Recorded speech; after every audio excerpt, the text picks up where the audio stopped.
Sherlock Holmes and the Duke's Son. Chapter 7.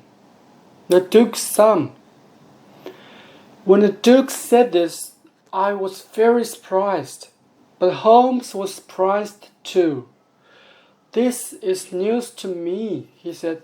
"Can you tell me more?" The Duke stood up and walked round the room for a minute. "I must tell you everything," he said. "I didn't want to talk about it, but I must. I see that now." He sat down again and began his story. "When I was a young man, Mr. Holmes, I was in love. Oh, so much in love.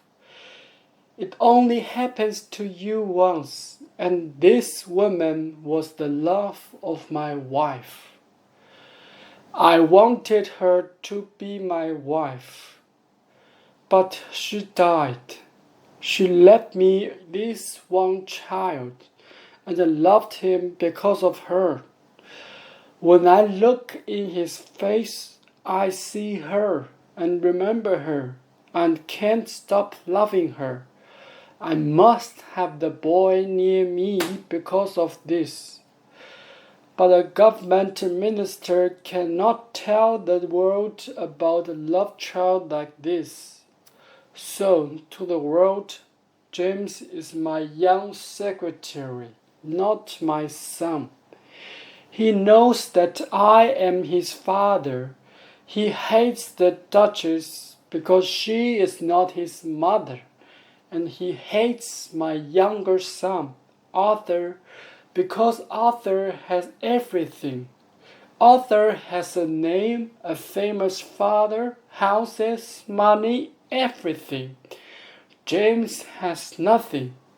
Well, he has some money, of course, but he is just Mr. James Wilder, and he wants to be the Duke of Holmes one day.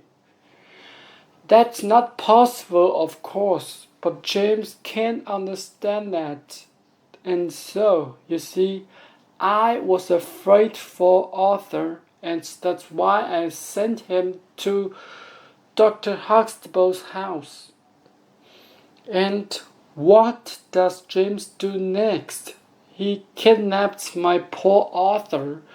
It changes nothing, but James can't see that. He wants me to say, "Yes, James, now you can be my first son. You can have everything. Arthur can be the number 2 son."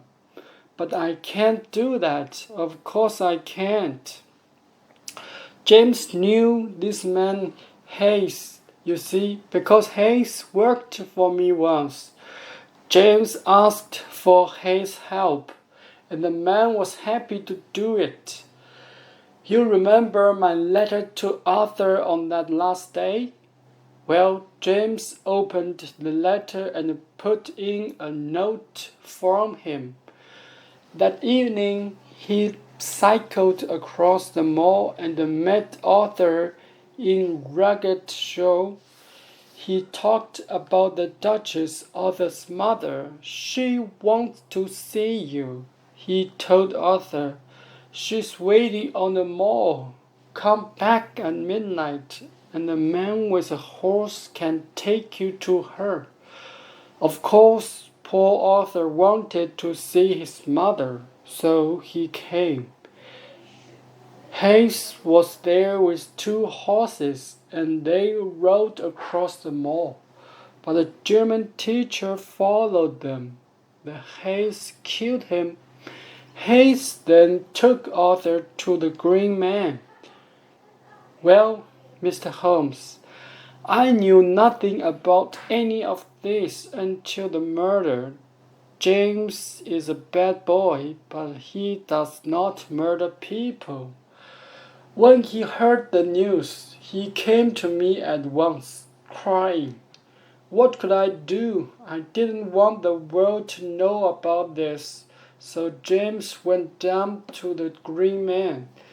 He told Hayes to run away because everybody knew about the murder now and knew the murderer's name too.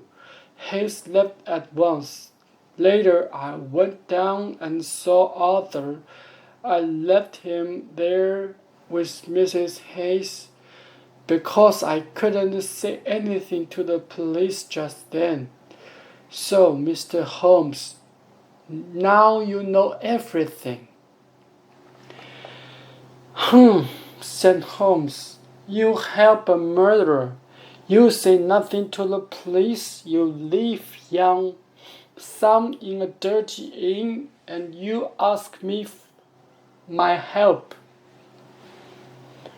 People never spoke to the Duke of Holderness like this usually.